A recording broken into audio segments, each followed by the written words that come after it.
Welcome to another video. और ये है सोलो लेवलिंग के सीजन 2 के एपिसोड 9 का रिव्यू। तो अब तक की कहानी में जिन्बो को मिल जाता है purified blood of demon monarch Baran का, जिससे वो बना सकता है फाइनली एलेक्सर ऑफ लाइफ, जिसे बनाने के दौरान वो जान पाता है कि वो उतनी मात्रा में बना पाएगा जितनी उसकी इंटेलिजेंस होगी। जहाँ फिर आगे जिन्बो उसके प्रोसीजर को शुरू करता है और जिन्बो को उससे मिलते हैं 6 एलेक्सर ऑफ लाइफ, जिसके बनने के बाद जिन्बो के दिमाग में सिर्फ यही सवाल घूमता है कि क्या वो उसकी मॉम की बीमारी ठीक कर पाएगा। जिस सब दौरान आयरन वहाँ हारे ड्रैगन को उठाकर उस तरफ ले आता है, जिसे फिर जिन्बो अपनी शैडो आर्मी का हिस्सा बनाने में कामयाब होता है। पर जिन्बो भूल चुका होता है कि इस ड्रैगन का असली नाम आखिर क्या था। जहाँ जिन्बो बिल्कुल मेरी तरह नाम याद रखने के मामले में, पर खैर जिन्बो उसका नाम रखता है काइसेल। जहाँ वैसे एसिल काफ़ी खुश होती है काइसेल को देखकर कि वो उसे घर तक उसे जल्दी छोड़ देगा और फिर जिन्बो वहाँ पर पार्टी में शामिल हो सकता है। पर जिन्बो का ध्यान उसकी बातों पर नहीं होता, उसका ध्यान होता है कि क्या उसे कोई नया रियून स्टोन मिला है। और जिस रियून स्टोन को इस्तेमाल करने के बाद जिन्बो को मिलती है नई स्किल, जिसके लिए उसे 0 माना पॉइंट इस्तेमाल करना पड़ेगा। और वो स्किल होती है शैडो एक्सचेंज की, जिसके इस्तेमाल से जिन्बो अपने शैडो सोल्जर्स के साथ जगह बदल सकता है। और जिस स्किल का इस्तेमाल करते हुए जिन्बो वहाँ से निकलने वाला होता है और उम्मीद करता है अगर किस्मत रही तो दोबारा मिलेगा एसिल से। जहाँ एसिल उसे कहने की कोशिश करती है कि मैं, पर उसकी बात पूरी नहीं हो पाती और जिन्बो वापस पहुंच जाता है। हाँ, पर यह स्किल 3 घंटे में एक बार इस्तेमाल की जा सकती है। जहाँ बाकी का सफ़र जिन्बो काइसेल के ऊपर बैठकर करता है। खैर आगे चेयरमैन को प्लानिंग करते हैं कि कैसे वो सामना करेंगे एंड्स का, जो खैर कांटेक्ट नहीं बना पाया अब तक जिन्बो के साथ, क्योंकि वो बंदा फिलहाल नेटवर्क कवरेज एरिया से काफ़ी ज़्यादा बाहर है। पर खैर आगे हम मिल पाते हैं एक और एस रैंक के हंटर से, जिसने जोजो आइलैंड में हुए इंसिडेंट्स को देखकर रिटायरमेंट ले ली, जो अब अपनी ज़िंदगी को एक अलग मोड़ पर देखना चाहता है। वो अब हंटर बनकर नहीं, एक आम इंसान बनकर जीना चाहता है, जो चाहता है कि स्कूल टीचर बनकर हिस्ट्री पढ़ाना, क्योंकि हंटर बनकर उन खून खराबों को देखना इसके लिए काफ़ी मुश्किल था। जो मानता है कि जंग सिर्फ इतिहास का हिस्सा होना चाहिए, और कहीं ना कहीं ये चीज़ें सच भी होती अगर हंटर्स अवेकन नहीं होते और डंजन जैसा कुछ भी नहीं आता, तो ये सब शायद एक सामान्य ज़िंदगी ही जीते। जो क्या काम करेंगे और कैसे काम करेंगे वो उनकी अलग अलग चॉइस होती। जहाँ अभी इस वक्त कुछ लोग डंजन क्लियर करते हैं इंसानियत की भलाई के लिए, तो वहीं कुछ लोगों को वैसा करने में मज़ा आता है। और फिर हम बढ़ते जिन्बो की ओर, जो हॉस्पिटल में बैठे अपनी मॉम के पास बैठकर सिर्फ ये सोचता है कि जाने अनजाने में उसने अपनी मम्मी को काफ़ी तकलीफ पहुंचाई थी, जिसमें से एक है उनके गर्दन में बना हुआ जलने का निशान, जहाँ वो सिर्फ उसके वजह से जली थी। और फिर एक समय आया जिसके बाद वो एक ऐसी नींद में पहुंची जिससे उठना उनके लिए काफ़ी मुश्किल था। जो सब समय उसके लिए काफ़ी तकलीफ से भरा हुआ था, अपनी मॉम के बिना रह पाना उसके लिए काफ़ी मुश्किल था। और इस मोमेंट को हर एक लड़का महसूस कर सकता है। जो पल काफ़ी हद तक इमोशनल था, जहाँ जिन्बो के दिमाग में कई सवाल चल रहे थे कि क्या ये तरीका काम करेगा, क्या ये एलेक्सर ऑफ लाइफ उन्हें ठीक कर देगा। और सिस्टम के इतने सारे चमत्कार को देखते हुए जिन्बो इस पर यकीन करता है और उसका इस्तेमाल करता है अपनी मॉम पर, जिन्हें वो उठाकर उन्हें एलेक्सर ऑफ लाइफ पिलाने जाता है, जिस पर जिन्बो के हाथ कांपने शुरू हो जाते हैं। पर फिर वो हिम्मत रखकर सिस्टम में भरोसा करते हुए उन्हें वो पिला देता है, जिसके उनके शरीर में जाते ही वो सभी पुराने घाव भर जाते हैं, साथ ही उनके शरीर की सभी कमियां भी एक बार फिर से ठीक हो जाती है। जो पल जिन्बो के लिए काफ़ी ज़्यादा इमोशनल था, जहाँ वो अगले ही पल उस एलेक्सर ऑफ लाइफ का सर को देख पाता है और उसकी मॉम उठ खड़ी होती है, जो जिन्बो को पहचान लेती है और पूछती हो कितने सालों से सो रही थी, जहाँ वो जान पाती है कि वो पिछले 4 सालों से सो रही थी। और फिर वो जिन्बो का शुक्रिया अदा करती है सब कुछ संभालने के लिए, जो उसके उस सब मेहनत को देख पाती है जो उनके ना होने पर उसे करनी पड़ी थी। जिस एक पल में जिन्बो टूट पड़ता है और रोने लगता है क्योंकि वो सारी मुसीबतें उसके लिए कुछ नहीं थी। वो बस अपनी मॉम को फिर से पहले की तरह ठीक ठाक देखना चाहता था। खैर आगे डॉक्टर भी जान पाते हैं कि कोई शख्स उस बीमारी से उठ खड़ा हुआ है, वो भी बिल्कुल स्वस्थ, और उसे अब इन्हें डिस्चार्ज करना पड़ेगा। खैर जहाँ जिना भी अपनी मॉम को सही सलामत देखकर फूट फूट कर रोने लगती है। और आगे हम देख पाते हैं अनाउंसमेंट जो कि वो जीजू आइलैंड पर जाने के लिए कर रहे हैं, जहाँ उन्हें उस खतरे का सामना करना पड़ेगा ताकि कोई खतरा इनके ऊपर ना मंडराए। जिस सबको देखकर एक ऐसे रैंक के रिटायर हंटर को भी लगता है कि शायद अब उसे भी वापसी करनी चाहिए। और वहीं जिन्बो अपने घर लौटता है, जहाँ घर वाले काम शुरू होते हैं क्योंकि सफाई बिल्कुल नहीं थी घर पर, जिस सबको साथ मिलकर करते हैं। और कहीं ना कहीं जिन्हों अपने परिवार को देखकर उनमें एकता देख पाता है। पर जिन्बो को अपने अंदर वो पहले वाला एहसास नहीं लगता, जो अब पहले से काफ़ी हद तक बदल गया है, जिसे हमेशा से यही सब चाहिए था। पर हंटर बनने के बाद उसने शायद वो लाइन क्रॉस कर दी जो उसे नहीं करनी चाहिए थी। खैर जहाँ आके जिन्बो की मॉम उसके पापा के बारे में पूछती है कि क्या उन्होंने उन्हें कांटेक्ट किया, और वो जान पाते कि जिन्बो भी एक हंटर है और उसके पापा भी फायर फाइटर हुआ करते थे हंटर बनने से पहले, और वो भी एक हंटर ही थे जिनसे उनकी मॉम ने इसलिए शादी की क्योंकि वो काफ़ी कूल लगा करते थे लोगों को बचाते हुए, और वो जिन्हों के अंदर भी वही बातें देख पाती है। और कहानी में आगे हम जान पाते हैं एक एस रैंक हंटर के बारे में जो कि नेशनल लेवल का हंटर है, मतलब एस रैंक हंटर में भी काफ़ी पावरफुल, जो वैसे इस रेडमैन के साथ नहीं जाने वाला पर वो कुछ वेरीफाई करने के लिए शायद यहाँ से गुजरने वाला है। पर खैर आगे वो कांटेक्ट कर पाता है जिन्बो को और जिन्बो उनसे मिलने के लिए पहुंचता है, जिसे इस रेड में शामिल करने की बात करते हैं चेयरमैन को, जो जिन्बो के लिए लेवल अप करने का तरीका हो सकता है। पर फिर भी कहीं ना कहीं अब उसे सबकी ज़रूरत महसूस नहीं होती। अगर वो उसकी मॉम के जागने से पहली वाली बात होती तो शायद वो पक्का करता, पर इससे पहले जिन्बो उस पर अपना फैसला ले उसे कहीं दूर से मैजिकल पावर महसूस होती है, जो मैजिकल पावर उनके जिम्नेजियम से आ रही है जहाँ एस रैंक के हंटर्स आपस में ट्रेनिंग कर रहे हैं, जहाँ वैसे प्रेसिडेंट बेग की शक्तियों के बारे में काफ़ी कुछ जानने को मिलता है, जो शक्तियाँ बढ़ाने पर ट्रांसफॉर्म हो जाते हैं। खैर वहाँ और भी हंटर्स मौजूद होते हैं, साथ ही जापान के एस रैंक हंटर्स और उनके गिल्ड मास्टर कोतो रियूजी भी।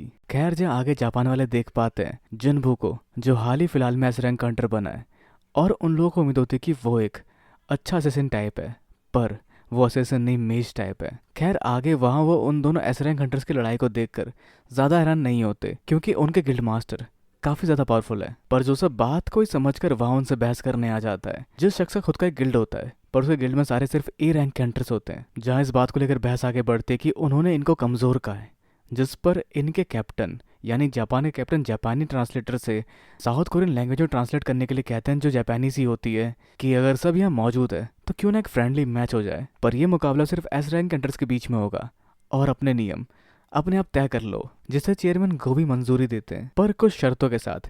जैसे मेज हंटर इसमें शामिल नहीं होंगे क्योंकि क्लोज कॉम्बैट या नॉन कॉम्बैट हंटर्स के साथ इतने अच्छे से नहीं लड़ पाएंगे, जिस पर हारने के कुछ रूल तय होते हैं, जैसे हाथ पकड़कर रोक देना, पीठ पर छूना और जमीन पर गिरने वाला हार जाएगा। और इसको ये 1v1 की जगह ऑल आउट कॉम्बैट कंसिडर करना चाहते हैं क्योंकि उन्हें भी जीजू आइलैंड पर जाना है जहाँ चीज़ें बिल्कुल ऐसी केओटिक होने वाली है। और इसके साथ ही साउथ कोरियन हंटर्स और जापानीज हंटर के बीच में ये मुकाबला तय होने के लिए टीम बढ़ जाती है और फिर शुरुआत होती है फाइटर टाइप या पावर टाइप हंटर्स के बीच में मुकाबले की, जो मुकाबला काफ़ी इंटरेस्टिंग और पावरफुल होता दिखाई देता है, जिसमें दोनों ओर के हंटर अपनी पूरी जी जान लगा देते हैं, जिसमें हम इन सभी हंटर्स की शक्तियों के बारे में भी जान पाते हैं। जैसे ये वाला हंटर कॉम्बैट फाइटर होते हुए भी क्लोज कॉम्बैट में इतना पावरफुल नहीं है, इसकी स्पेशलिटी लॉन्ग रेंज अटैक करना।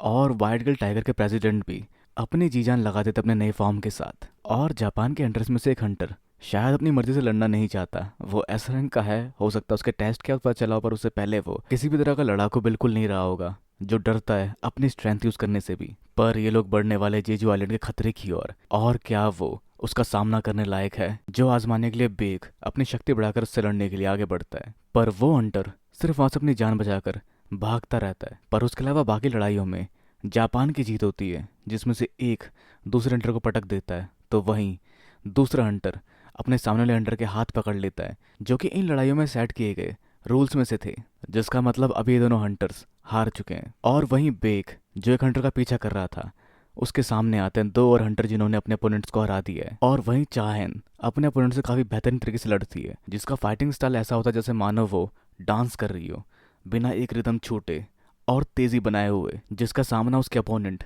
नहीं कर पाती। और फिर चाहन रूल्स के मुताबिक उसके पीठ को छूकर उसे हरा देती है। और फिर चाहन बढ़ती है बाइक की मदद करने के लिए, पर तभी उसके पीछे से दूसरा हंटर उस पर हमला करने वाला था, जिसको महसूस कर अपने रिफ्लेक्सेस के साथ चाहन उस पर हमला कर देती है और वो उससे जख्मी हो जाता है, जिसके बाद उसका दूसरा रूप देखने को मिलता है, जो जख्मी होने के बाद और भी खूंखार हो जाता है, जिसके बारे में उसके साथ के हंटर ज़रूर जानते हैं, पर वो उसको रोकते नहीं क्योंकि वो भी देखना चाहते हैं कि वो क्या कर सकता है, और अगर कोई जख्मी होगा तो उसे रोका जाएगा, जो अपने इस बरसक फॉर्म के साथ हमला करने के लिए आगे बढ़ता है चायन के ऊपर, जहां वैसे जिन्बू को इस फाइट से लेने देना नहीं है, पर उस सबके बावजूद भी जिन्बू उस फाइट को ज्वाइन करता है उस भड़के हुए एस रैंक हंटर को रोकने के लिए, क्योंकि अब ये फाइट सीरियस होती दिखाई दे रही है, जिससे गुस्से में हंटर दोबारा बढ़ता है जिन्बू की ओर, पर उसकी दुनिया घूम जाती है और वो खुद को ज़मीन पर पाता है क्योंकि जिन्बू ने उसको हरा दिया है उसके बरसक फॉर्म के बावजूद भी। और हाँ, ये वही हंटर है जिसको मेज टाइप हंटर समझा जा रहा है, जिसे परखने के लिए कोई बेताब है। और जिसके बाद जिन्बू चायन को हार मानने के लिए कहता है क्योंकि इस बीच उसे इंटरफेरेंस करनी पड़ी और साथ ही बेग भी हार चुका है, जिसने वैसे दो लोगों का सामना किया और अपनी पूरी स्ट्रेंथ का इस्तेमाल भी नहीं किया फिलहाल। पर आगे वहाँ चुनौती आती है जिन्बू के लिए जापान के गिल्ड मास्टर की, जिस सबको सुन जिन्बू खुश होता है क्योंकि उसे शायद मौका मिल पाएगा डीमन कैसल के बाद उसकी बड़ी हुई शक्तियों को आजमाने का। पर उसकी मुस्कुराहट देख उसका अपोनेंट थोड़ा नाराज होता है, पर जिन्बू इस बैटल को शुरू करने से पहले अपनी कंडीशन रख देता है कि वो तभी लड़ेगा उससे जब वो उसकी पूरी शक्ति इस्तेमाल करेगा जिन्बू के खिलाफ। जहाँ सबके दिमाग में एक ही बात चलती कि क्या जिन्बू सामना कर पाएगा गोटो का, पर ये सब सिर्फ उम्मीद कर सकते हैं। जहाँ बायक जिन्बू की शक्तियों को लेकर अपने डाउट क्लियर करना चाहता है। खैर वहाँ जिन्बू तैयारी होता है लड़ाई के लिए कि उससे पहले वो कहे कि मैं रेडी हूँ। गोटो उसकी ओर वार करने आ जाता है, पर जिन्बू उस तेजी से आए वार को भी डॉज कर लेता है। जहाँ गोटो उसकी एजिलिटी और स्पीड को देखकर इम्प्रेस्ड होता है और उसे ये बात मजाक लगती है बे कि वो एक मेस टाइप है। जहाँ फिर वो जिन्बू के रास्ते से पर्दा हटाने के लिए आगे बढ़ता अपने वारों के साथ और कई सारे वार करना शुरू करता है जिन्बू की ओर। जहाँ जिन्बू उसकी शक्तियों को भापते हुए उसके सही वारों को सिर्फ डॉज करता है और मुस्कुराता है फिर से, क्योंकि वो काफी तेज है, पर इतना तेज नहीं कि जिन्बू उसके वारों को डॉज ना कर सके। जिस पर गोटो अपनी शक्तियां और स्पीड और तेज कर देता है, पर जिन्बू फिर भी उसकी वारों से बच रहा होता है। जहाँ चाहिन समझ पाते कि जिन्बू उसके वारों से बच ही नहीं रहा, वो साथ ही भाप रहा है यहाँ शक्ति अपने अपोनेंट की, पर गोटो उसके यहाँ वह भागने से परेशान होकर उस पर सीरियस वार करने जाता है। जिस तेजी से आए वार और शक्ति से जिन्बू खुद को बचाते हुए अपने गाल पर एक खरोच खा लेता है, पर उसके दूसरे वार से वहाँ काफी बड़ा धमाका होता है। जिस धमाके के धुएं के छटने के बाद हम देख पाते हैं जिन्बू ने उसकी हथेली पकड़ ली, पर अगर वो उसकी कलाई पकड़ता तो जिन्बू जीत जाता इस मुकाबले को, पर उसका मन इसे खत्म करने का बिल्कुल नहीं है। जहाँ ये वार हो सकता था जिन्बू की आंखें ले जाती, और जिन्बू भी ये चीज़ मानता है कि उसने उसकी हथेली जानबूझ के पकड़ी, वरना अगर वो उसकी कलाई पकड़ता तो ये मुकाबला जिन्बू जीत जाता और ये मुकाबला यहीं ख़त्म हो जाता। और उन दोनों में से कोई भी इस मुकाबले को जल्दी ख़त्म करना तो बिल्कुल नहीं चाहता, जिसके साथ ही दोनों पीछे हटते हैं और अपनी शक्तियाँ बढ़ाना शुरू करते हैं और दोनों एक दूसरे की आंखों में देख आगे बढ़ना शुरू करते हैं। पर तभी उन्हें उनकी टीममेट्स रोक लेते हैं। जहाँ जिन्बू महसूस कर पाता है कि वो बहाव में बह गया था, पर साथ ही उसने वहां मौजूद सभी हंटर्स के साथ उनकी शैडो में अपनी शैडो आर्मी लगा दी है। इसके अलावा जिन्बू जेजू आइलैंड के रेड में जाने से मना कर देता है, क्योंकि 4 साल के बाद उसकी मॉम कोमा से बाहर आई है और ये समय उसके लिए उनके साथ बिताना ज़्यादा ज़रूरी है। और साथ ही अगर हम रुक करें जेजू आइलैंड की ओर, तो वहाँ एंट क्वीन चाहती है और शक्तिशाली अपना वारिस, जिसके साथ एक बड़े से अंडे से निकलता एक बड़ी सी चींटी, जिसके अंडे से बाहर निकलते ही उसका शरीर सिकुड़ जाता है और उसके अंदर से निकलता है कमाल का ऑरा, जो देख हंटर एक्स हंटर की याद आ गई। तो जेजू आइलैंड और उसकी चींटियों की खबर हर जगह फैल जाती है, जिसका मुकाबला करने के लिए हर कोई कहीं ना कहीं मन बनाना शुरू करता है। और एसरेग हंटर की टोली बढ़ती है उस मौका वारदात की ओर, जिस तरफ बाकी सभी हंटर्स अलग अलग लेवल पर अपने आप को तैनात किए होते हैं सबको बचाने के लिए। वैसे इस चुनौती का सामना करने के लिए एक और हंटर सामने आता है जो खुद को रिटायर कर चुका था, और ये एक हीलर हंटर है जो है व्यूंग। और फिर जहाँ ये सभी साथ आगे बढ़ते हैं, जहाँ ये मुकाबला काफ़ी चुनौतियों से भरा होने वाला है, क्योंकि इनके पास एक ए रैंक का कैमरामैन भी है, जहाँ ये सभी इस इतिहास के हिस्से को कैमरे में कैद करना चाहते हैं। तो वहीं दूसरी ओर जापान से हंटर्स अपनी शक्तियां बढ़ाते हैं, जिनकी शक्तियों को महसूस कर चींटियां अपने बिल से बाहर आना शुरू होती हैं, और उनका मुकाबला करने के लिए हंटर्स भी अपने वारों का इस्तेमाल करना शुरू करते हैं। जहां आगे शिप में आए लोग कुछ ऐसे सिग्नल का इस्तेमाल करते हैं जिसके गिरफ्त में आकर वो चींटियां रानी के सिग्नल्स को महसूस नहीं कर पाएंगी, उनका तालमेल कमजोर होगा और उन्हें हराना और भी आसान हो जाएगा। जहां साउथ कोरिया के एस रैंक हंटर्स आगे बढ़ते हैं रानी के बिल तक पहुंचते हुए, जहाँ जिन्बू अपने डेली क्वेस्ट को पूरा करते हुए ये देख पाता है कि वहाँ आसपास कोई भी नहीं है, और फिर जेजू आइलैंड में ना जाने के खुद के फैसले के बारे में सोचता है और इस कंक्लूजन तक पहुँचता है कि वहाँ गए एस रैंक हंटर्स काफ़ी पावरफुल है और शायद वो सब मिलकर उस मामले को संभाल लेंगे। और जेजू आइलैंड पर वो सभी ढूंढ पाते हैं उस जगह को जहाँ पर रानी ने अंडे दिए हैं, और उस बड़े से अंडे को भी देख पाते हैं, जिससे वो अंदाजा लगा पाते हैं कि उससे निकला एंट कितना पावरफुल हो सकता है। साथ ही अगर हम बात करें जापान के हंटर्स की, तो वो सभी काफ़ी बराबरी का मुकाबला करते हैं उनसे, पर उनमें से एक शख्स थोड़ा जख्मी हो जाता है जो हील करने के लिए अपने हीलर के पास आता है, जो उसे हील करने से पहले कुछ लेन देन की बातें करती है, और वो उस बात को मान जाता है।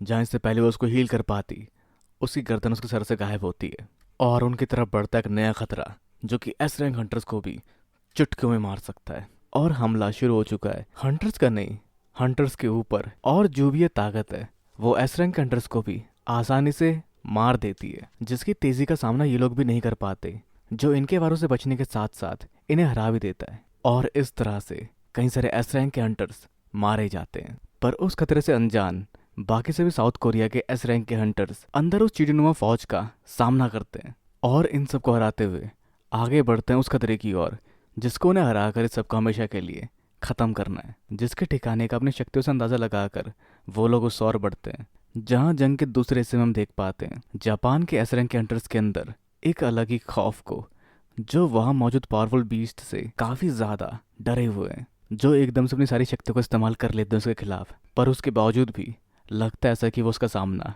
नहीं कर पाए। और दूसरी ओर अंदर की ओर उन सभी हंटर्स को देखने को मिलते हैं पहले से और भी ज़्यादा पावरफुल दुश्मन, जिनका सामना करने के लिए बेक भी अपनी पूरी शक्तियों का इस्तेमाल करता है। और हम देख पाते हैं सीरीज में पहली बार बेक का बीस्ट फॉर्म, जहां इनके इस बहादुरी से भरे मुकाबले को सब लाइव देख पाते हैं, जो सभी विटनेस करते हैं एसरैंक हंटर्स की इनविंसिबल शक्तियों को, जो सभी साथ मिलकर इन सभी को सामना काफ़ी आसानी से कर पाते हैं।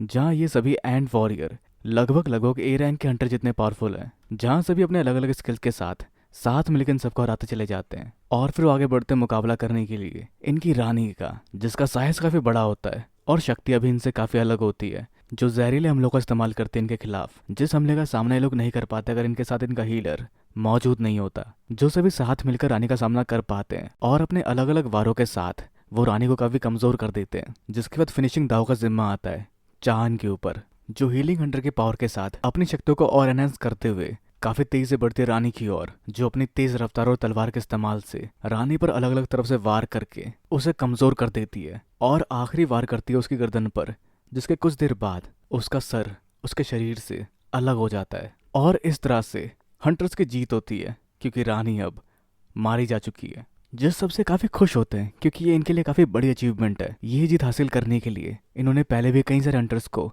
जंग में गंवाया था, पर रानी के हारने के साथ ही सिग्नल इंटरफेरेंस भी काम करना बंद कर देता है और सभी चींटियां वापस अंदर की ओर जाने लगती है और गिल्ड मास्टर की बैरियर को भी तोड़ देती है। जैसा कर सकने की उम्मीद उन चींटियों से बिल्कुल नहीं थी, और शायद जिसने वो किया है वो सामने आता है, और ये वो चींटी है जो उस बड़े संडे से बाहर निकली थी या निकला था। और जैसे वो अपनी शक्तियां बढ़ाता है, उसकी बढ़ी हुई शक्तियों के साथ एक भयानक सा खौफ महसूस होना शुरू हो जाता है चाहन को। पर तभी उनमें से एक हंटर हिम्मत करके आगे बढ़ता है, पर उसे अजीब सा खौफ महसूस होता है, जैसे मानो उसका शरीर टूट के बिखरने वाला हो। जहां उस चींटी ने उसे इग्नोर कर दिया और वो आगे बढ़ती है या बढ़ता है अपनी रानी के पास, और वहां जाके उसे खाना शुरू कर देता है, जो कि शायद एक तरीका होगा अपनी रानी को ट्रिब्यूट देने का। और गुस्से और दुख से मिलीजुली फीलिंग के साथ चिल्लाता है, जिसके अगले ही पल वो चायन के पीछे होता है, जो अपने आप को संभालते से पहले वो वार करता है चायन के ऊपर, जिसके वार के लगने भर से ही चायन जख्मी हो चुकी होती है। और फिर वो टकराती है उस डंजन के किनारे की दीवार से, और फिर वो बढ़ता दूसरे हंटर की ओर, जो अपने शील्ड से खुद को बचा ही रहा था कि उसके शील्ड के साथ वो उसके हाथ को भी डिस्ट्रॉय कर देता है, और फिर दूसरे हाथ को भी डिस्ट्रॉय करके वो बढ़ता है आगे। जहाँ जो भी हंटर उसके सामने आता है वो अपनी शक्तियों का इस्तेमाल उसके खिलाफ कर ही नहीं पाता। वो अपनी शक्तियों से पहले ही उनको हराता हुआ आगे बढ़ता चला जाता है। जो उसकी ओर आते तीर वाले वार को भी हवा में ही रोक लेता है, जो फिर उस तीर वाले हंटर को पीटना शुरू कर देता है। पर उसकी पिटाई पूरी होने से पहले ही वो हंटर जिसके हाथों को उसने उखाड़ फेंका था, उसके हाथ वापस उसी जगह पर होते हैं और वो सामना करने आगे बढ़ता है उससे। जहाँ हीलिंग से उनकी हेल्थ और स्ट्रेंथ दोनों बढ़ जाती है, जहाँ इसे भी साथ मिलकर और लंबे समय तक उसका सामना कर सकते हैं। जहाँ हीलर खुद को बचाने के लिए कैमोफ्लेज टेक्निक का इस्तेमाल करता है। और आज के इस एपिसोड में जो एनिमेशन हमने देखी, वो अगर आपने मांगा पढ़ी होगी तो आपने फील नहीं की होगी, क्योंकि ये एनिमेशन मांगा से काफ़ी हटके था। यहाँ सारी चीज़ें अच्छी तरह से एक्सप्लेन होती दिखाई दी कि कैसे पीटा इसने इन सबको पटक पटक कर अपनी शक्तियों के साथ।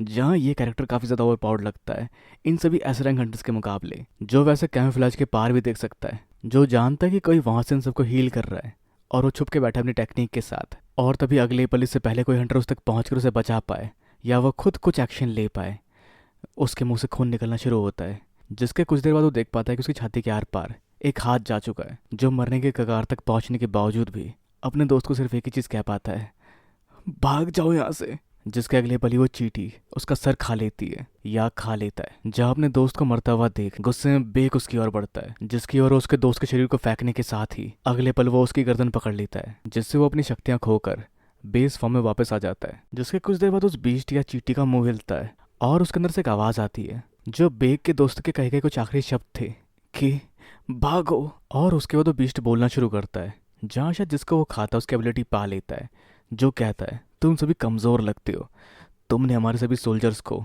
और रानी को मार दिया। जहाँ इस सब की भरपाई तुम्हें मारकर बिल्कुल नहीं होगा, तो आखिर कहाँ है तुम्हारा राजा। जिसके साथ ही वो बाहर किसी और की शक्ति महसूस करके उस ओर बढ़ता है। पर चैलेंजेस अभी खत्म नहीं हुए, उनके सामने पूरी फौज आ जाती है चींटियों की, जिनको हराना यूं तो काफी आसान था, पर अभी ये सभी जख्मी है। और अगर हम बात करें बाहर की, तो वहाँ गोटो देख पाता है अपने साथियों की लाश को। पर उसका मिशन कुछ और भी लगता है यहाँ पर। जिसने देखा उसके साथी मर चुके हैं, पर साथी वो किसी और चीज़ के बारे में बात कर रहा है जो उसका साइड मिशन या रियल मिशन है, जिसके पीछे वो सभी एस रैंक हंटर्स को मारना चाहता है। क्योंकि उसे फ़र्क नहीं पड़ता कि वो सभी मारे जा सकते हैं, क्योंकि वो सभी चीटियाँ वापस उसी बिल के अंदर जा रही है जिन सबका सामना वो अकेले नहीं कर पाएंगे। और एक तरह से एलाइड हंटर होने के नाते वो वहाँ से निकल सकते हैं उनके मेन हंटर्स के हारने के बाद, खुद को बचाने के नाम पर। जहाँ अंदर लड़ते वो सभी एस रैंक के हंटर्स मारे जाएंगे। और इस चीज़ से बाहर निकलकर जापान उस जंग को जीतने का क्रेडिट अपने नाम पर लेगा। और उसके साथ ही उन सभी को वहां से बाहर निकलने के लिए बोल दिया जाता है। पर उससे पहले कि लोग वहां से बचकर बाहर निकलते, उनकी ओर एक खतरा बढ़ता है जिसे गोटो रोक लेता है। पर उसके साथ खड़ी दूसरी हंटर मारी जाती है। जहाँ फिर गोटो अपने साथी को वहां से जाने के लिए कहता है, क्योंकि शायद अगर वो वहां रहा तो वो उसके लिए मुसीबत ही बढ़ाने वाला है। जिसके वहां से निकलने के बाद वो महसूस कर पाता है अपने दुश्मन की शक्तियों को, जो काफ़ी ज़्यादा तकड़ी होती है। और वो पूछता है इससे कि क्या तुम हो इन सभी के राजा, जिस पर वह हामी भरता है कि हाँ मैं ही हूँ राजा। जिसके अगले पल उसकी शक्तियाँ और बढ़ती है, जिसकी बड़ी हुई शक्तियों के प्रेशर के बीच में महसूस कर पाता है वही फीलिंग जो उसने जिन्बो के साथ मुकाबला करते हुए भी महसूस किया था। जिसके अगले पल हम सिर्फ ये देख पाते हैं कि उसकी तलवार चटक जाती है और आगे उस जगह अंदर सिर्फ एक ही हंटर होता है जो उन सबको बचाता है अपने फायर पावर के साथ, जो अपनी सभी शक्तियों का इस्तेमाल कर चुका है। और वो भी ज़्यादा कुछ अब नहीं कर सकता, या ज़्यादा देर तक कुछ नहीं कर सकता। और जिस पल उन्हें लगता है कि वो लोग हार चुके हैं, उनकी परछाई में से शैडो सोल्जर्स निकलते हैं और रोक लेते उनके पास आती हुई चींटियों को। जहाँ वैसे इन सभी लोगों ने इन शैडो सोल्जर्स को पहली बार देखा है। और फिर उनको महसूस करके कहीं दूर से जिन्बो इस्तेमाल करता है एक्सचेंज का, जिसके अगले पल ही जिन्बो वहाँ पहुँच जाएगा। तो अब तक की कहानी में एस रैंक के हंटर्स को चींटियाँ घेर लेती है। और जिस समय तक वो सभी हंटर्स जख्मी होते हैं, जो अपना हौसला और शक्तियाँ भी लगभग खो चुके थे, पर तभी उनके सामने आती है शैडो आर्मी, जो सामना करती है उन सभी चींटियों का। और इस शैडो आर्मी की मिलीजुली शक्तियों के साथ वहाँ मौजूद काफ़ी सारी चींटियाँ मारी जाती है। और इस समय तक सब हैरान होते हैं कि आखिर जिन्बू यहाँ कैसे पहुंचा। जहाँ जिन्बू का ध्यान सिर्फ सामने दुश्मनों पर होता है। जिस सब दौरान जो भी यहाँ हो रहा है उस बारे में किसी को कोई खबर नहीं है। सिग्नल पूरी तरह से ठप पड़ा हुआ है और कोई भी नहीं जानता कि आखिर अंदर वहाँ हो क्या रहा है। क्या सभी एस रैंक हंटर्स मारे गए? और इस अनजाने पल के दौरान जिन्बू इस्तेमाल करता है आयरन का, जो उन सभी चीटों को उसके ओर हमला करने के लिए उत्साहती है। जिस पल का इस्तेमाल करके इग्रिस उन सबको काटता चला जाता है। और फिर टस्क यहाँ मौजूद बाकी एस रैंक हंटर्स को उन चीटों के हमलों से बचाता है। जहाँ जिन्बू की शैडो आर्मी काफ़ी ज़्यादा पावरफुल है और वो उन चीटों का सामना काफ़ी शानदार तरीके से कर रही है। पर इन सब के दिमाग में भी यही सवाल चल रहा है कि आखिर जिन्बू यहाँ कैसे आया। जिस सवाल का जवाब जिन्बू कुछ समय के लिए टालता है और इन सबको हील करने के लिए इस्तेमाल करता है अपने मैजिक पोशन में से एक पोशन, जो इन्हें वो दे नहीं सकता। मतलब उनके हाथ में नहीं दे सकता, जिस वजह से वो उनके मुंह में देता है। मतलब अपने हाथ से वो उन्हें पिलाता है, जिसके बाद वो सभी अपनी चोटों से हील हो जाते हैं। पर वो चीज़ चायन पे काम नहीं करती, क्योंकि वो पहले से काफ़ी ज़्यादा जख्मी है। जो सब देखते हुए जिन्बू उन्हें वहाँ से चायन को बाहर लेकर निकलने के लिए कहता है। पर इससे पहले वो वहाँ से बाहर निकल पाते, वहाँ चीटों की एक बड़ी सी फौज और आ जाती है, जहाँ उन्हें अब उन सभी को रोकना पड़ेगा। पर खैर जिस सब दौरान चेयरमैन को काफ़ी ज़्यादा टेंशन में होते हैं कि आखिर वहाँ हो क्या रहा है। काश वो भी वहाँ जाके उनकी मदद कर पाते। और ये फीलिंग सिर्फ गो की नहीं, आम नागरिकों की भी होती है, जिसमें शामिल होती है जिन्बू की बहन भी। और साथ ही हम जान पाते हैं कि गोटो की गिट्टी कट चुकी है, यानी वो भी निपटा दिया गया है इस नए खतरे के साथ, जो सच में काफ़ी ज़्यादा पावरफुल है। और जो भी उसके पीछे से उसको चला रहे थे, वो अब समझ नहीं पाते कि आखिर वहाँ हो क्या रहा है। वो कैसी बुला हो सकती है जिसने गोटो को हरा दिया। तो जहाँ जिन्बू की शैडो आर्मी उन सभी का सामना करते हैं, जिन्बू देख पाता है कि एलीट सोल्जर्स काफ़ी अच्छा कर रहे हैं, पर कॉमन सोल्जर्स काफ़ी आसानी से मारे जा रहे हैं। जिस पर उसका प्लान होता है इन चीटों का इस्तेमाल करने का, पर वो इन सबके सामने शैडो एक्सट्रैक्शन का इस्तेमाल नहीं कर सकता। पर वो इन्हें एक्सप्लेन करता है कि वो अपनी फाइटिंग स्टाइल को और अग्रेसिव करने वाला है, तो मौका देखते उन्हें यहाँ से निकलना पड़ेगा। और तब तक के लिए वो उन्हें टस्क के पीछे छुप के रहने के लिए कहता है, पर अगर कोई खतरा वहाँ से पास होता है तो वो उनका सामना करे। जिस सब के लिए वो तैयार होते हैं, क्योंकि उनकी चोटें पहले से ज़्यादा हील हो चुकी है। और जिन्बू आगे उन्हें कहता है, जो भी तुम लोग यहाँ देखो बस उसे अपने तक ही रखना, और बढ़ता है शैडो एक्सट्रैक्शन करने।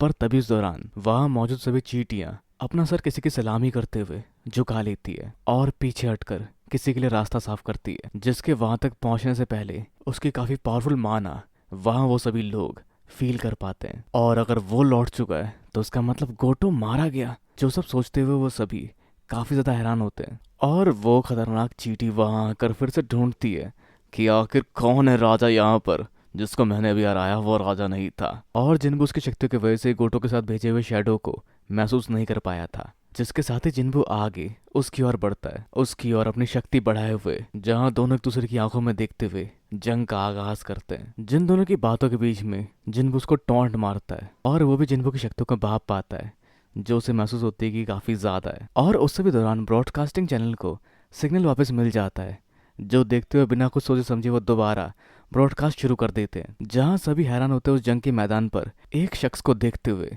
और वो होता है जिन्बू, जिसे वहां देखकर गो भी काफी ज्यादा एक्साइटेड फील करते हैं। जिसके अगले पल ही वो चींटी एक जोरदार वार करती है जिन्बू के चेहरे के ऊपर, जिसे देख सबको लगता है कि जिन्बू एक मेज टाइप था, उसे उसके इतने नजदीक नहीं जाना चाहिए था। और खुद उस चींटी को लगता है कि जिन्बू काफी कमजोर था, पर जब वो अपनी आंखें दोबारा उसकी ओर दौड़ाता है तो वो देखता है कि जिन्बू वहीं डट के खड़ा था और उसे उसके वार से बस एक हल्की सी खरोच आई है। जिसके बाद जिन्बू अपने वार का इस्तेमाल करता है रूलर हैंड के साथ उसे नीचे खींचकर एक जोरदार घूसे के साथ, जिस वार से चींटी का पोस्चर लगभग लगभग बिगड़ जाता है, पर फिर भी वो खुद को नीचे गिरने से रोक पाता है। पर ये सब देख बाकी सभी लोग इस बात पर हैरान होते हैं कि क्या सच में वो एक मेज टाइप हंटर ही है, जहाँ उन्हें खुद भी नहीं पता कि आखिर क्या हो रहा है। उन्हें इस सब की उम्मीद इस तरह से तो बिल्कुल नहीं थी। पर तभी अगले पल जिन्बू और चींटी के बीच में एक घमासान मुकाबला शुरू होता है, जिनकी शक्तियों का भारी प्रेशर वो सभी फील कर पाते हैं, जिनके हमलों के झटकों के लहरों का सामना करना भी काफी मुश्किल है। और इन सब वारों के बीच जिन्बू एक जोरदार वार कर पाता है, जिससे वो चींटी काफी दूर जाके गिरती है या गिरता है, और बस यही सोचता रहता है कि आखिर कौन है ये,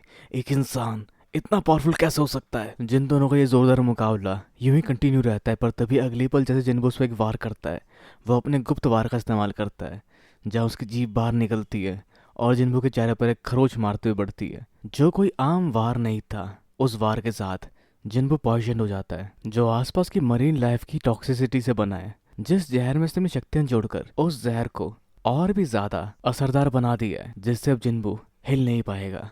और ये है जिन्बू का अंत। साथ ही जापान ये जान पाता है कि उसके 10 हंटर्स में से 7 मारे गए, और ये भी कि वो पावरफुल जीव जिसने गोटो को मारा वो भी सेंटर में वापस अपने बिल के अंदर, जिसके वापस लौटने के बारे में लोग नहीं समझ पाते, और उन्हें लगता है कि वो शायद इंजर्ड हो चुका है, जिस वजह से वो वापस अपने घर में हील होने गया है। जो सब सुन जापान का मास्टरमाइंड सोचता है कि वो चीज़ गोटो से लड़ी है तो वो कमज़ोर होगी, और अंदर मिलेंगे उसे कोरियन हंटर जो वैसे भी कमज़ोर हो चुके होंगे उन एंड से लड़कर, और अगर वो आपस में लड़े तो वो एक दूसरे को और कमज़ोर कर देंगे, जिस पर वो अपने एस रैंक हंटर्स भेजकर उन सबको हरा सकता है, ताकि शायद इस विक्ट्री का क्रेडिट वो अपने सर पर ले सके।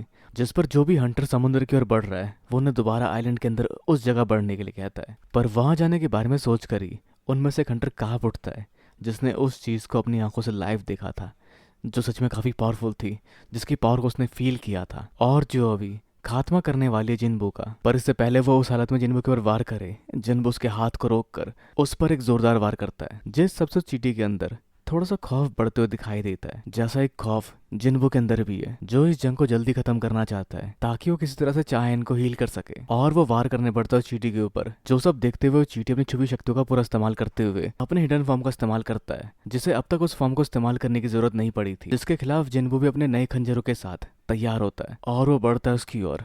पर कुछ समय के लिए जिन्बू डोमिनेट होता दिखाई देता है, पर उस मुकाबले को एक बराबर का मोड़ देते हुए वो लड़ाई आगे कंटिन्यू होती है, जिस दौरान वो चींटी और भी वारों का इस्तेमाल कर पाती है, शायद उन वारों का जिन सबको उसने हराया था या खाया था। पर वो अब भी काफ़ी हद तक हैरान होता है कि वो इतना पावरफुल कैसे हो सकता है।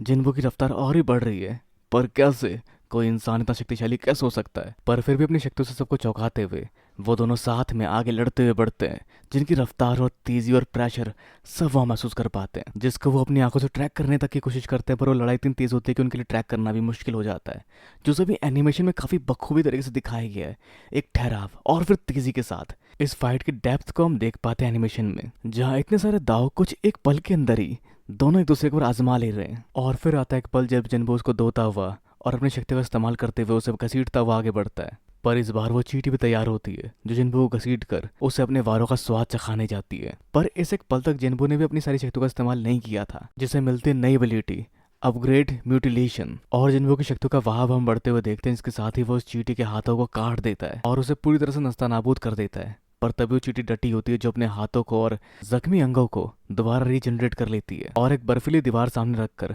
वहां से भागने की कोशिश करती है। या करता है, पर जिन्बो इस पल उसका पीछा छोड़ने को तैयार नहीं, जो उसके पीछे पड़ जाता है, जो उसे उसके उस घोंसले से बाहर जाने से रोकते हुए उस घोंसले के एग्जिट पर ही उस पर कई सारे वार करना शुरू कर देता है, जिसका सिर्फ धड़ बचता है, उसके हाथ पैर सब जिन्बो तबाह कर देता है। पर वो अपने आखिरी पल में इंसानों को कोसता हुआ अपनी चींटी की फौज को आगे बढ़ाने की कोशिश में लगता है, पर तभी जिन्बो भी अपनी फौज को एक साथ वहां इकट्ठा कर आगे भेज देता है और वो शैडो आर्मी उन चींटों को निपटाते हुए आगे बढ़ती है, जहां हम देख पाते हैं मैजिक और वो टस्क की फायर पावर का कॉम्बिनेशन, जो किसी भी फायर मैच की शक्तियों से काफी ज्यादा होती है, जो वहां मौजूद पहाड़ को भी एक किनारे से गला देती है और उसकी लपटें उस पहाड़ को पार करके बाहर निकलती है। और वो चींटी अब भी समझ नहीं पाती कि आखिर कैसे ये कैसे हो सकता है, मैं सबसे स्ट्रॉन्गेस्ट बनने के लिए जन्मा था और वो राजा था, पर फिर भी। और जो इस पल तय करता है कि उसे भागना चाहिए, उसे जान बचाने के लिए वहां से भागना चाहिए, और जो अपनी बॉडी हील करके वहां से भाग ही रहा था कि जिन्बो से अपने रूलर हैंड से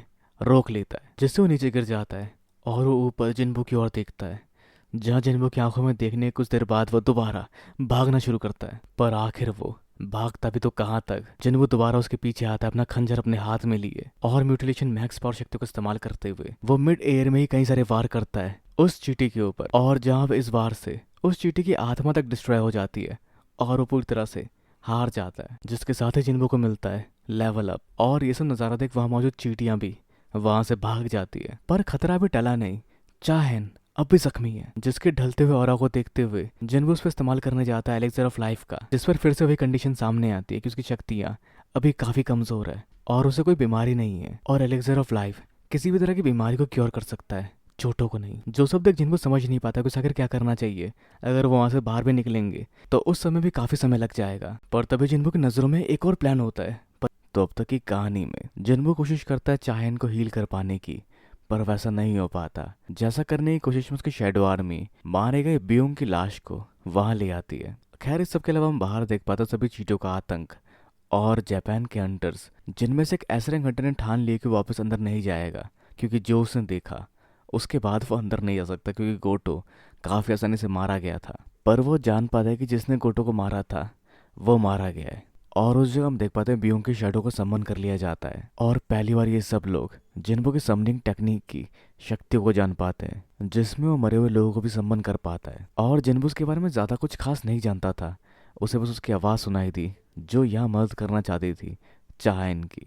जहाँ ये सब देखते हुए बेग खुद को रोक नहीं पाता, जो अपने दोस्त का इस्तेमाल होते हुए देखकर थोड़ा उदास जरूर होता है, पर साथ ही वो ये भी कहता है कि तुम उसका इस्तेमाल करना, पर किसी जंग या लड़ाई के लिए नहीं, क्योंकि उसे ये सब बिल्कुल पसंद नहीं था। जो जिन्बो उसे देखकर समझता है, क्योंकि उसने उसे कोई कमांड नहीं दी थी कि वो हील करे चाहेन को, वो खुद ही उठा और पहले खुद ब खुद हील करने गया चाहेन को। और वो बेग के कंसर्न को समझता है, जो उसका इस्तेमाल नहीं करने वाला, जो उसके शैडो एक्सट्रैक्शन को रिलीज कर देता है। खैर सभी जान पाते हैं कि जिन्बो ने उस नए वेरिएंट को हरा दिया, जिसे हराने में बाकी सभी एस रैंक हंटर्स को काफी मुश्किल का सामना करना पड़ रहा था। पर जापान की टीम का ये शख्स नहीं समझ पाता कि जिन्बो वहां तक कैसे पहुंचा, वो तो इस रेड का हिस्सा होने ही नहीं वाला था। खैर जिस सबको देखते हुए वो लोग वहां से विड्रॉ करने का फैसला करते हैं। खैर उन चींटियों के घोंसले में सब कुछ खत्म होने के बाद वो बेकाबू होकर यहाँ वहाँ उड़ना शुरू कर देती है, और वो भी ज्यादा बरसक तरीके से जो हर एक चीज पर हमला करती है। जहाँ सभी असरंग हंटर वहां से निकलते हैं, पर जिन्बो अब भी अंदर ही होता है, जो अंडों और बाकी चींटियों को ठिकाने लगाता है, जिसके लिए टस्क अपनी शक्तियों का इस्तेमाल करता है, और वैसा करने पे भी जिन्बो को लेवल अप मिलता है। और आगे जिन्बो उन चींटों का सामना करने के लिए इस्तेमाल करता है डीमन मोनार्क स्वॉर्ड का, जिसका इस्तेमाल उसने पहले नहीं किया, और उसे उसी बात का अफसोस भी है, क्योंकि वो स्वॉर्ड भी काफी पावरफुल है। पर खैर वो आगे अपनी आर्मी को इन चींटों का सामना करने के लिए छोड़ देता है, जिससे धीरे धीरे उसका लेवल अप होता रहता है, और आखिर में पहुंच पाता है 100th लेवल तक, जिसके बाद वो शैडो एक्सट्रैक्ट करने की ओर बढ़ता है एंड किंग की। जैसा करते हुए वो अंधेरे से भरी जगह में खो जाता है, और वो फिर उस जगह से बाहर निकलता है, जहाँ ये एक्सट्रैक्शन थोड़ी सी अलग थी, मतलब बाकी एक्सट्रैक्शन से काफी अलग थी, क्योंकि वो शरीर से बाहर निकलने की जगह ऊपर हवा से बाहर निकलता है, और हवा में झूलता हुआ ककून बना लेता है, जिससे बाहर निकल वो अपने पंख फैलाता है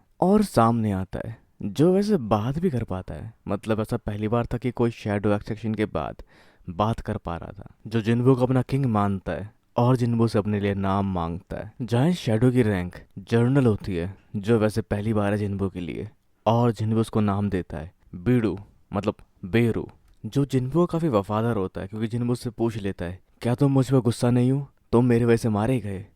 पर उसका मानना होता है कि वो मरा नहीं, उल्टा उसे जिन्बू से नई जिंदगी मिली है। और फिर बाकी चींटियों का शैडो एक्सट्रैक्शन करने के बाद जिन्बू बाहर निकलता है, जहां बाहर हर तरफ चींटियां फैल चुकी है, जिनका सामना डटकर करता समुद्र किनारे पर खड़े हुए हंटर्स। और जिन्बू जान पाता है कि अभी भी चींटियों की संख्या 4000 है, और किसी भी लीडर के ना होने की वजह से वो अभी बस यहाँ वहाँ भटक रहे हैं। और उनका खात्मा करने के लिए जिन्बू के कहने पर बेरू निकलता है, जो बचाता है समुद्र किनारे पर तैनात जिन्बू की पुरानी टीम, जो अपने शक्तियों के तालमेल से उनका सामना कर रही थी।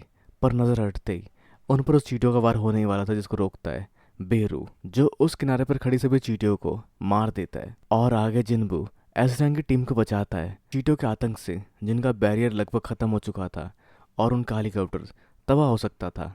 पर जिन्बू इस्तेमाल करता है बैरन की तलवार को, और उस तलवार की शक्तियों से बिजली का वार करते हुए वो उन सभी चींटियों को हरा देता है, जो सभी चींटियां उनके हेलीकॉप्टर के आगे मंडरा रही थी। तो खैर आगे मेन लैंड पर कोई भी हमला नहीं होने दिया गया, और कैजुअलिटीज़ को कम रखते हुए उस जंग को ख़त्म किया गया। पर खैर तब भी काफ़ी सारे रेस्टोरेंट हंटर्स उस सब के दौरान मारे गए, और चायन बाद में भी बेहोश रही, जिसे हॉस्पिटल में भर्ती कर लिया गया। इस जंग में मेन लैंड के अलावा उस आइलैंड पर काफ़ी सारी कैजुअलिटीज़ देखने को मिली, कई सारे रेस्टोरेंट हंटर मारे गए। पर उस सबके साथ एक अच्छी बात यह थी कि वो आइलैंड अब क्लियर हो चुका है, उसका खतरा अब ख़त्म हो चुका है, और fourth Jeju island raid successful रही। पर खैर वो चींटियां अभी भी बेकाबू घूम रही है, जो दुनिया के एक और किनारे तक पहुंच चुकी है, जिसका सामना करने के लिए वहां का सरंग हंटर खड़ा होता है, जो सिर्फ अपने हथियार के साथ ही उन सबको निपटा देता है, जो एक पावरफुल हंटर है।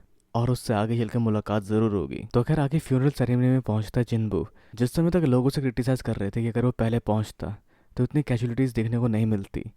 पर जिन्बू को भी इस बारे में बिल्कुल नहीं पता था कि वहाँ खतरा ज़्यादा हो सकता है। पर वो सबकी जिम्मेदारी अपने सर पर लेता है, जिसको फिर बैग कहता है कि इसमें तुम्हारी कोई गलती नहीं थी, और अगर तुम ना होते तो ये सब कुछ कभी ख़त्म ही नहीं हो पाता। तो अगर हम लोग आज जिंदा है और सब कुछ ठीक हुआ है तो वो तुम्हारी वजह से ही हुआ है। और फिर आगे गो से बातें होती है जिन्बू की, जो उसकी शक्तियों को देखते हुए और उसके पोटेंशियल को देखते हुए उससे पूछना चाहता है आखिरकार कि वो करना क्या चाहता है और कहाँ करना चाहता है। जिस पर जिन्बू कहता है कि उसे अपना गिल्ड खोलना है। तो क्या जिन्बू को उसकी परमिशन मिली? जो जाने से पहले हम बढ़ते जेजू आइलैंड की ओर, जिसके अंदर कुछ हंटर्स जा रहे हैं उस जगह की पड़ताल करने के लिए, जहाँ फिर आगे उनके सामने खतरनाक से इंसान या बीस्ट आता है, जो एक अलग सी भाषा बोलता है जिसको वो समझ नहीं पाते। पर तभी वहाँ दूसरा बीस्ट आता है जो उनको अपनी भाषा से चीज़ों से सुला देता है, जो फिर वहाँ किसी की शक्तियों की प्रेजेंस को महसूस करते हैं, जो इंसानों की मदद कर रहा है। पर शायद उसमें उसका कोई फ़ायदा हो सकता है, जिसके बाद दोनों आगे अपने अपने टेलीपोर्टेशन इस्तेमाल के साथ वहाँ से निकल जाते हैं, जो सब वहाँ छुप छुप के जिन्बू के डैड देखते हैं। और कहानी में आगे जिन्बू अपने गिल्ड खोलने की परमिशन के बारे में बताता है अपने साथियों को, जो कि उसे मिल चुकी है, जिसमें जीना भी साथ देना चाहती है, भले ही वो एक ई रैंक के एंटर है। पर कर आगे जिन्बू को कॉल आती है गोकी की वहाँ पर एक बी रैंक का गेट आया है, बिल्कुल उसी हाईवे पर जिस पर जिन्बू अभी इस वक्त होता है, जिसकी वजह जिन्बू आगे बढ़ता है। पर वहाँ पर अटेंडेंट उसे रोकने की कोशिश करता है क्योंकि टीममेट्स अभी नहीं आए। पर जिन्बू उसकी बात सुने बिना अकेले ही घुस जाता है उस बी रैंक डंजन के अंदर, और फिर वो डंजन बन जाता है एक रेड गेट डंजन, जो बात थोड़ी सी परेशान करने वाली होती है जिन्बू के लिए। पर खैर उसे जल्दी ये सब निपटाना पड़ेगा क्योंकि उसे और भी काम है, और वो अपने सभी साथियों को सम्मान करके इस सब को आगे अंजाम देना शुरू करता है। खैर चायन को होश आ चुका है, जो जिन्बू को एडमायर कर रही है, और साथ ही वो खुद को ट्रेन भी करना चाहती है, ताकि इन फ्यूचर कभी ऐसा हो तो वो उस लड़ाई में दुश्मनों को जिन्बू की पावर की बराबरी की टक्कर दे सके। तो आगे उस बी रैंक डंजन के अंदर जिन्बू सोचता है कि हंटर का काम हंट करने का होता है, पर तब भी अगर एक भी छोटी सी गलती हुई तो वो हंटर ही खुद हंट हो जाता है, क्योंकि ये काम आसान नहीं है। इस काम में जान का जोखिम भरपूर है, क्योंकि हो सकता है अंदर मौजूद दुश्मन ज़्यादा पावरफुल हो। पर तब भी सब अपनी अपनी लड़ाई अपने तरीके से लड़ रहे हैं, जो अलग अलग तरह की सोच लिए अलग अलग चीज़ को कामयाब बनाना चाहते हैं। और वो सभी या उन सब हंटर्स में से कोई भी रोकने के लिए बिल्कुल तैयार नहीं है। और इस डंजन को क्लियर करते हुए जिन्बू स्वैग के साथ आगे बढ़ता है, और अपनी टाई ठीक करते हुए बात करता है बढ़ने की अगले टारगेट की ओर, जिसके पीछे जो भी होने वाला है वो जानने के लिए वेट करना पड़ेगा अगले सीजन का। तो खैर अब आपके सोचते हैं कि क्या हो सकता है कहानी में आगे जिन्बू को किन और चुनौतियों का सामना करना पड़ेगा, और वो कैसे उन सबका सामना करेगा। इन सभी राज से पर्दा हटेगा सीजन 3 के साथ, जिसमें हम दोबारा कमाल के एनिमेशन के साथ कमाल की स्टोरी लाइन को एक्सप्लोर कर पाएंगे। तो खैर अब आपके सोचते हैं कि क्या हो सकता है आगे सोलो लेवलिंग के सीजन 3 में। अपने विचार नीचे कमेंट बॉक्स में बिल्कुल ना भूलें। इस वीडियो को लाइक शेयर और सब्सक्राइब करना भी बिल्कुल ना भूलें। तो फिर मिलते हैं अगली वीडियो में। Sayonara and have a nice day.